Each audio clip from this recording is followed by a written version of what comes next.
අපේ ගෙදර cooking YouTube channel එකට අදත් ඔයගලන්ව ආදරෙන් පිළිගන්නවා.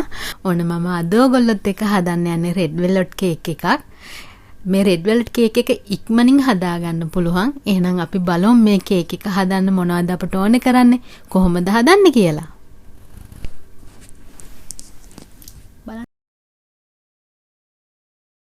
අපේ මේ red velvet cake එක හදා ගන්න ඕන කරන ද්‍රව්‍යයන් වල ප්‍රමාණයන් මම මේ වීඩියෝ එකට යටින් දාලා තියෙනවා ඔයගොල්ලෝ බලන්න. මම අරගෙන තියෙනවා සීනි කුඩු කරගෙන, බිත්තර, මට බේකින් පවුඩර් ඕන කරනවා, තෙල්, පිටි, fresh milk, විනාගිරි, cocoa powder, vanilla, red colouring අපට ඕන කරනවා.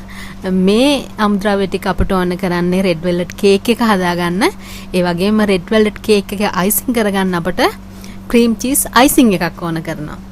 අපිට ඒක හදාගන්න ඕන කරනවා cream cheese. මම මේක ගෙදර හදාගත් එකක් තියෙන්නේ. මේකේ රෙසිපි එක තියෙනවා මම පල්ලෙහ දාලා තියෙනවා. මගේ වීඩියෝ එකට පල්ලෙහෙන් දාලා තියෙනවා. ඔයගොල්ලෝ ගිහින් බලන්න. ගෙදර හදපු cream cheese තමයි තියෙන්නේ. මේ whipping cream, vanilla, සීනි කුඩු කරගත්ත ඒවා.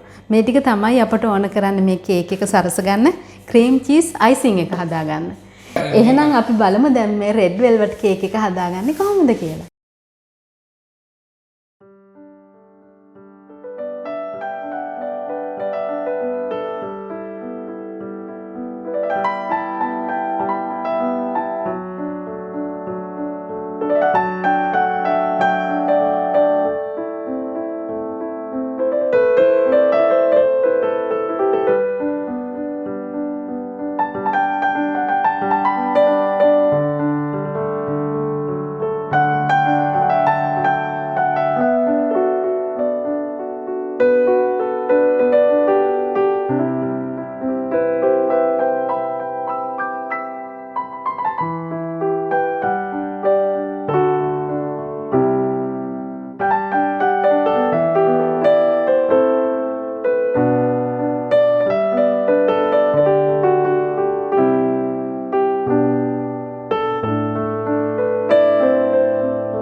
අපි හදාගත්ත රෙඩ් වෙල්වෙට් කේක් එක මෙන්න මේ විදිහට තමයි තියෙන්නේ. හරිම පහසුවෙන් හදාගන්න පුළුවන්. ඔයගොල්ලොත් මේ වගේ රසවත් රෙඩ් වෙල්වෙට් කේක් එකක් හදන්න, හදලා රස බලන්න. ඒ වගේම තමයි ඔයගොල්ලෝ තාමත් මගේ channel එක subscribe කරලා නැත්නම් subscribe කරන්න, bell icon එකත් click කරන්න. Facebook එකේ අපේ ගෙදර Facebook page එකට ගිහින් like කරන්න, Instagram එකත් follow කරන්න. එහෙනම් මේ වගේ රසවත් වීඩියෝ එකකින් අපි ඉක්මනින්ම හමු වෙමු. ඔයගලන්ට සුබ දවසක්.